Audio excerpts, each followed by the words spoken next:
Hello gang, Merlin Don on the mic, here with another video. Today we will discuss about Purple-Black Luffy. Purple-Black Luffy is a new leader in the OP09 set. First we will check the decklist here that I have prepared for you. Then we will check the in-depth guide that I have also created for you, and then in the end of the video we will also check some gameplay, how can you play with this leader against also other decks.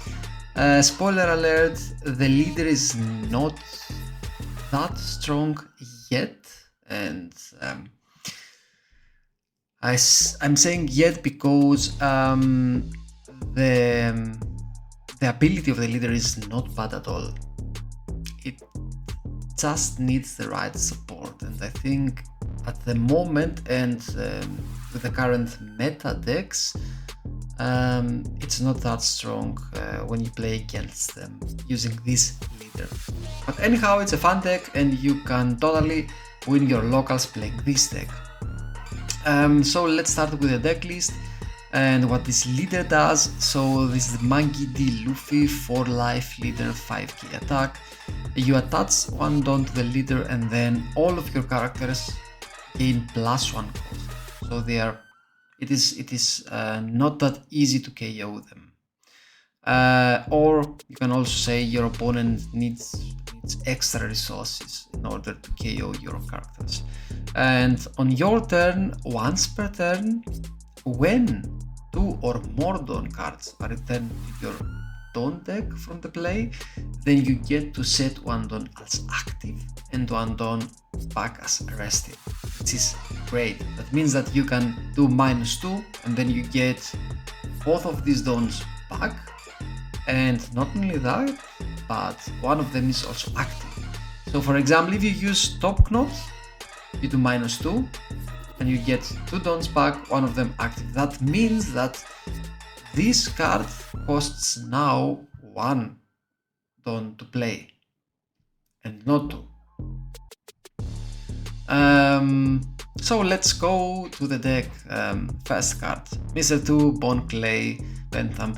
If you ask me, one of the best cards in the game, and almost mandatory for every purple deck out there, because the purpose of a purple deck is to ramp, and this card does 3 things. First, it ramps, it helps you ramp. On play, you gain 1 Dawn active, not rested, active. Second one, when attacking, if your opponent has let's say 2-3 monsters on the field with great attack power, this character, this card can copy the attack power of the opponent's card and attack them. So let's say, for example, your opponent has a card on the field with 12k attack. If you have a Bone Clay on your side, then you can attack, copy the 12k from the opponent's character, and this card attacks for 12k to your opponent. Nice, isn't it? And the third thing is that it's also no dead card in your hand. It has also a counter, +1k counter. So perfect card if you ask me. Let's go to the next card. Is the Gear 5 Monkey D. Luffy. For you that you don't know what the card does, is -10 Dawn and then activate main. You get to so you do -1 10 Dawn and then you get to play 1 more turn, and you have activate main once per turn. You rest 1 Dawn and then you get 1 Dawn active, so you ramp. So if you play this card and you don't finish your opponent, there is still a chance for you to get back on your feet because you keep ramping cards with this character if he is not removed on the next turn. Sanji, it's a blocker, it's a 2k, 6 cost, 6k attack, and if you have 2 or more fewer Dawn cards than your opponent, then this card costs 3. Black Maria, 2k counter. If you have no other Black Maria in your field, you can add to 5 Dawn cards from your Dawn deck, rest it, and then at the end of the turn, you return the Dawn cards from your field to the Dawn deck until the number of Dawn cards on your field is equal to the number of Dawn of your opponent's field. So let's say that you are at 0 Dawn because you have played your Monkey Luffy. Your opponent is at 10 Dawn, right? And then on your next turn, gain 2 Dawn from your turn. You ramp 1 Dawn with him. You are at 3. Then on the next turn you are at 5, and you play Black Maria, and Black Maria gives you 5 more Dawn. And because your opponent has 10 Dawn, these Dawns remain on the field on your side. Great card, and also a 2k, you know. Frankie, it's a blocker. On play -2 Dawn. Remember, each card that has, or every card that has on play -2 Dawn do something. It can be combined with your leader's ability. So this card, you discard 2 Dawn, and then you discard one card from your hand, and you draw 2 cards. So it's like recycle, plus you draw an extra card. Rorona Zoro, 3 cost 5k, great card for your deck. You may return 1 or more Dawn cards from the play to your Dawn deck. Remember, when you use this card, always return 2 Dawns in order for your ability to get activated. So, and then you get 1 Dawn as you get 1 Dawn as active. That means that you ramp 1 Dawn with him, and you get the 2 Dawns that you sacrificed back. So this card is just gain 1 active Dawn if you do it properly. And not only that, you gain another active Dawn from your leader. That means that this card costs 2 Dawn and gives you 2 Dawn active. So it's perfect. Kaido can be combined with Black Maria also. 9 cost 10k, on play -5 Dawn. Then you KO one of your opponent's characters with a cost of 6 or less. This character has Ras Tsuru, 2k, and you can also use it for a to do a -2 cost to an opponent, to your opponent, or you can also combine it with Moria. Borsalino cannot be KO'd by effects on your opponent's turn, get also a +1k on your opponent's turn, so it's a 6k body on your opponent's turn, and it's also blocker. Can also be combined with Gecko Moria. Frankie can also be combined with Gecko Moria. Zoro can also be combined with Gecko Moria. Black Maria also, if you have 2 or fewer Dawns from your opponent, then you can also play Sansi. You can also play Bone Clay. So almost every card on your deck can be played with Moria. Sabo, when this card is get played, you recycle 2 cards, so you trust to draw 2, and then also for the next turn, none of your characters can be KO'd by effects. Gecko Moria, almost all of you know what this card does. It's an overpowered card because for only 8 Dawn and the 9k body, you bring 1, so 2 cards from your trust, play one of them active and the other one as rested. 4 and 2 cost or less, so you can bring back your Borsalino and Tsuru, you can bring back your Mr. 2 and Tsuru, you can bring back your Frankie and Tsuru, or your Zoro and Tsuru. Exactly. So Top Knot, one of the best cards on this deck. You then -2, and then you get to bottom deck 4 cost or less character of your opponent. It costs only 2, and if you do -2 from your leader's ability, it costs 1 Dawn, because you get 1 Dawn back as active. And of course you can combine it with Ice Age. 1 cost card, you give -5 to an -5 cost to an opponent of yours, and has also a trigger KO up to one of your opponent's characters with cost 3 or less. And also this card has also trigger, activate this card's main effect, great card, and of course, in my humble opinion, the most OP card of this set, Gum Gum Giant, counter. You can counter that if you leave one Dawn open, you do -2 Dawn, you trash one card from your hand, so you recycle, then you draw 2 cards, and also a character or a leader of yours get +4k. So that is the deck list. You can find many deck lists online. This is the one that I personally created. Yeah, I like it. It's a fun deck to play. It's a fun deck to try. And mark my words, in a future set, this leader will be also really strong. But we will see. So let's go to the in-depth guide. Again, what the leader does, it's a 4-life leader. If you attach one Dawn to this leader, then all of your characters get +1 cost. And once per turn, in your turn, when 2 or more cards, Dawn cards, are returned to your Dawn deck from the play, then you take again 2 Dawns from your deck, from your Dawn deck. You set one rested, one active.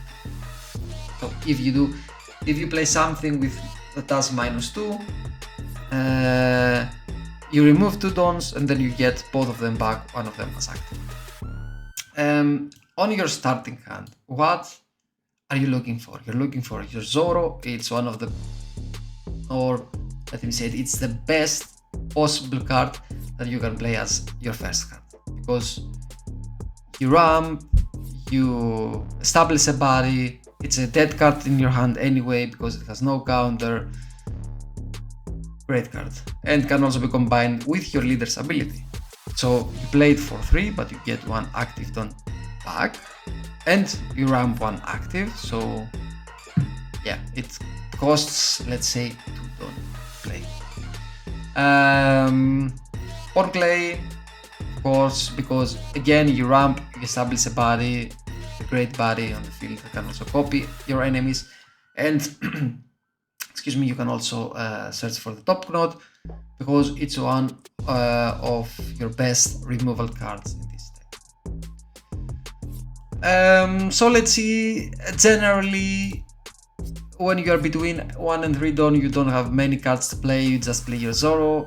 When you are between 4 and 5 Dawn, you just try to control the deck by the board, by using these cards mostly. So Mr. 2 Frankie, Sabo, and Borsalino, and 3 of these 4 cards are also blockers, so you try to defend yourself until you can play your big characters, your big bodies. Your pre-finisher is, of course, your Gecko Moria, who also brings back one of these guys. So if you play these guys on the mid game, and then you sacrifice a Borsalino or a Frankie or a Bon Clay, let's say, in a fight, then you can bring them back with Moria when you're at 8 Dawn for free. And of course, your finishers is your Kaido. Kaido can also KO something of your opponent. 6 cost or less, or if you got a nice Sage in your hand and you are on your 10 Dawn, then you can KO pretty much everything on the game. And of course your Luffy, you can play him and finish your opponent if the circumstances are in your favor. What do you do with this deck? So the main purpose of the deck is to ramp and control the board. So you use Zoro and Mr. 2 to ramp. You control the board by using Top Knot and Kaido to KO and bottom deck things. About your Moria combo, Moria into Borsalino or Frankie into Tsuru rested, and then if you are at 10 Dawn, you can also use the remaining 2 Dawn to bottom deck something of cost of 6 or less. So you play your Moria for 8 Dawn, you establish these bodies, and then for the remaining 2 Dawns you can also play your Top Knot, and then here's another trick. If you use Moria, Frankie, Tsuru, and use Frankie's and your leader's ability, then you will end up with 3 active Dawn. Although you play an 8 cost character, you end with 3 active Dawn. That way you can also use your Ice Age as well and bottom deck every card on the game if you have these 2 cards. So you do this combo here, and then you play these 2 cards, and you establish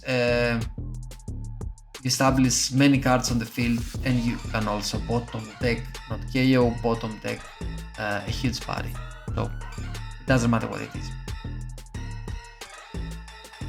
What do you have for defense? For defense you have your 2Ks here, top left, you have your blockers on the right side, and you have also your gum sign for defense here on the bottom left, you see. Use them wisely. So odd curve is also the curve that you prefer to play, because you can also play your Zoro on curve. So 1 Dawn we pass, we don't have anything to do. 3 Dawn we play your Zoro, or if you want to bottom deck something and you feel like really threatened, you can also play your top knot or combine it with Ice Age and such. Between your 5 and 7 Dawn you play your Bone Clay, you establish your blockers and defend yourself from your opponent. On your 9 Dawn, so 8 to 9, you play your Moria and your Kaido, and then on your 10 Dawn you can play these 2 or your Year 5 Luffy. On the even curve, 2 Dawn you don't have any play in this deck, so you pass. 4 Dawn you can play Zoro, Bone Clay, Borsalino or Frankie. And then on your 6 Dawn or your next turn, you get to play the same card. So you just establish your bodies, you try to control the board as much as you can. You can also bottom deck something and play another card here. Just try to use all your resources to try and reach the end game, because that is where you play.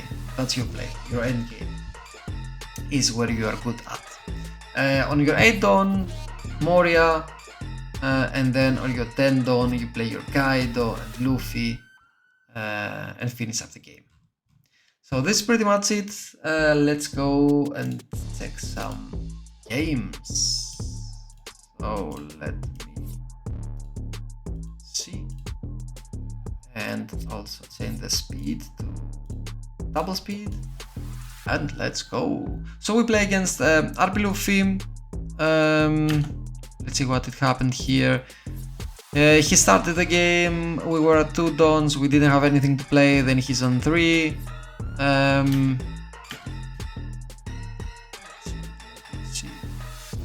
Exactly, let's start it from. So 1 Dawn, 3 Dawn, we pass, he plays his Zoro and he attacks us, we take.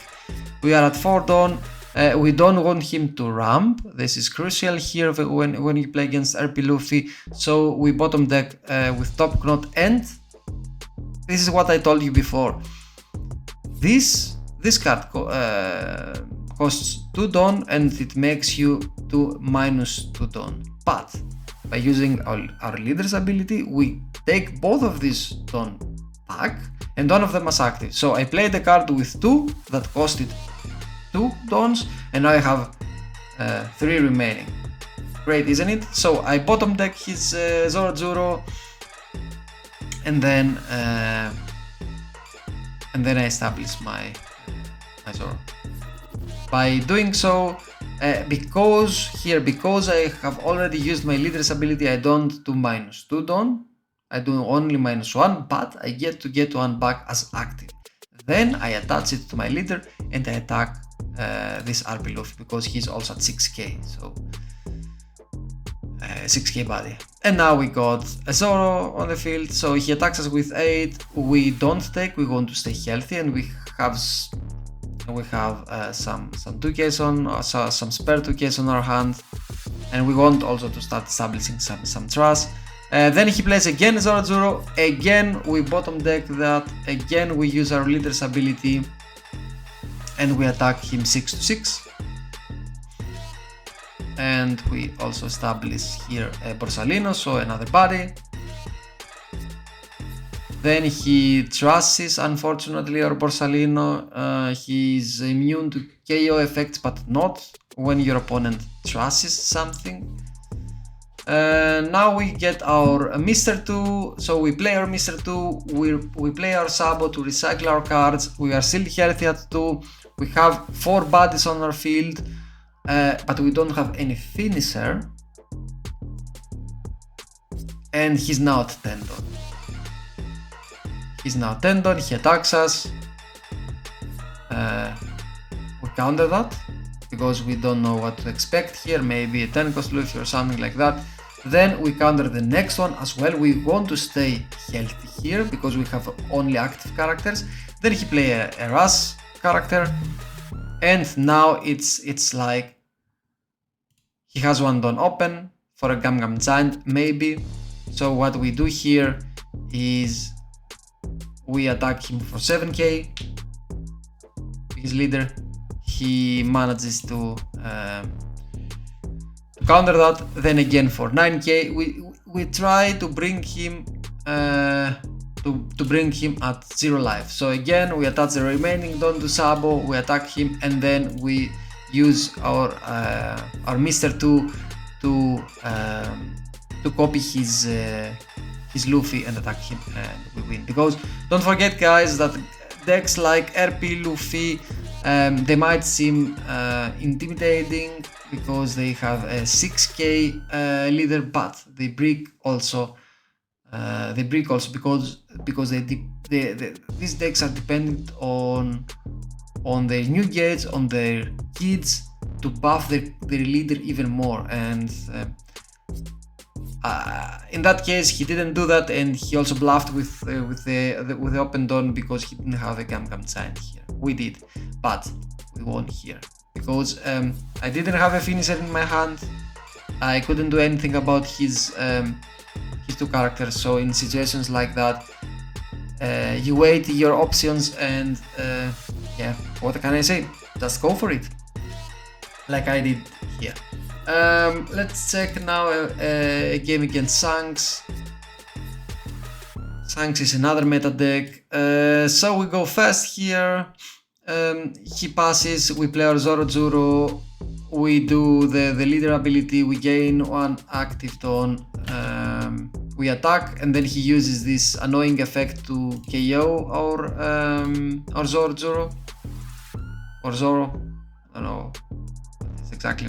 I don't like the effect of this card, of this Lucky Rook, so I bottom deck it and I get one Dawn back from my leader's effect as active, and then I establish a blocker, a Frankie.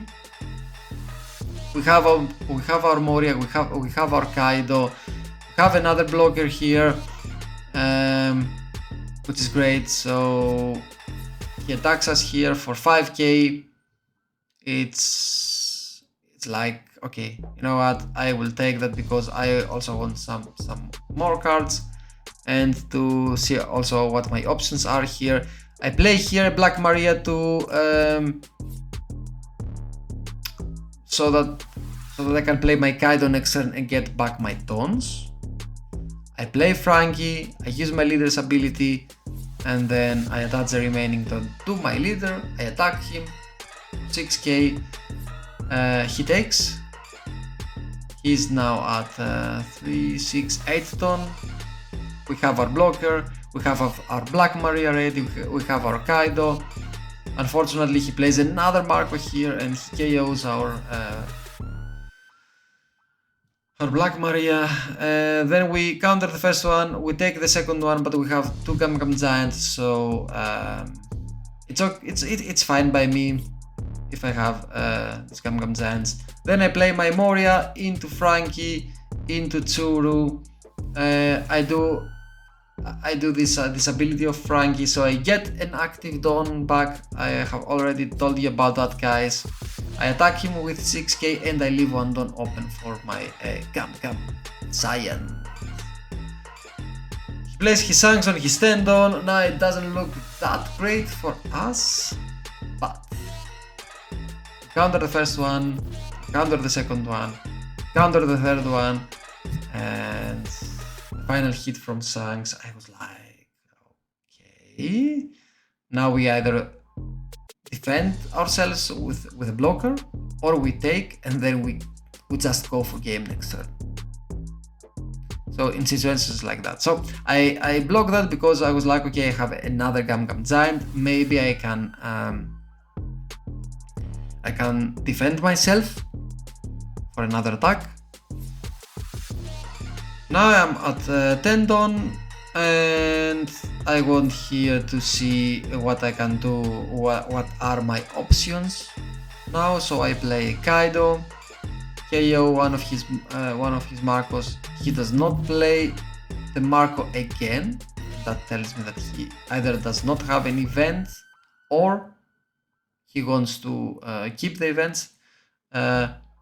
I am at only one life, so I was like, okay, instead of going for your life, I will go for your characters.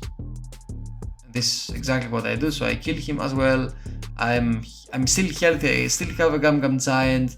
I still have a blocker and then a Mr. 2 in my hand. I still got another blocker active, and as you can see, he leaves the game because there's not much.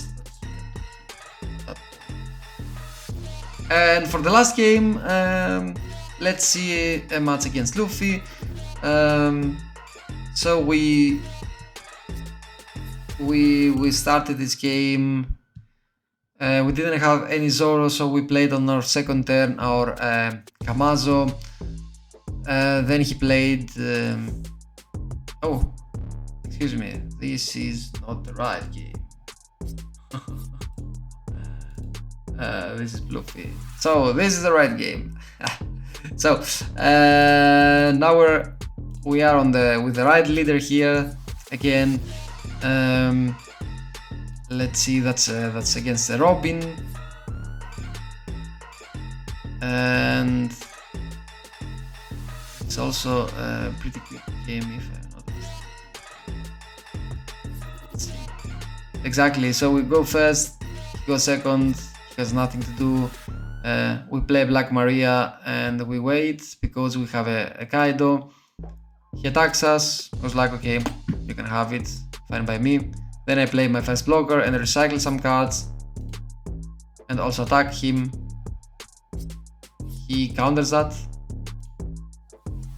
He plays a blocker and then he attacks me with 9. I was like, okay, I don't care. Then we attack him for 8 and we establish a second blocker for Salino. So as you can see, we have established our bodies. We have a Kaido in our hand, we have a Gum Gum Giant. He plays his Nami and he KOs our Black Maria, and then he attacks us for 10k. And I counter that because I have the counter. I don't want to sacrifice either blocker or a life of mine. And now it's the turn of Kaido. So we attack with our leader. He takes, of course, it's a trigger. He plays only triggers, or he hit only triggers. So then we play our Kaido, KO his blocker. We get one don back from our leader's ability. We are ready with our Gum Gum Giant. We have our huge body on the field, our Kaido, but he Raigos us. But now he has no life because this is how fast we rushed him down. And now we got a character in our field. We have our leader here, and that's why he gives up, because there is nothing that he can do here on our next turn. Even if he manages here to kill our Sabo, which he wouldn't be able to do because I could have done something about it with Gum Gum Giant. Then on our next turn we could just attach all around Dawn to Sabo, go for it, or to our leader and go for it. So this was it, guys. This is the leader, this is the Monkey D. Luffy from the OP09. Like I said, it's a fun deck to play, and I bet that this will be a much better leader in a future set. So you can also play this leader on your locals just to learn how to play with him and have fun with this leader. And who knows, maybe you can go either with my decklist or with the decklist of yours and this leader, and also reach a great place either on your locals or on a bigger tournament. So this was it for today, guys. Thank you all for watching. Don't forget to like, comment, subscribe, and peace. Bye.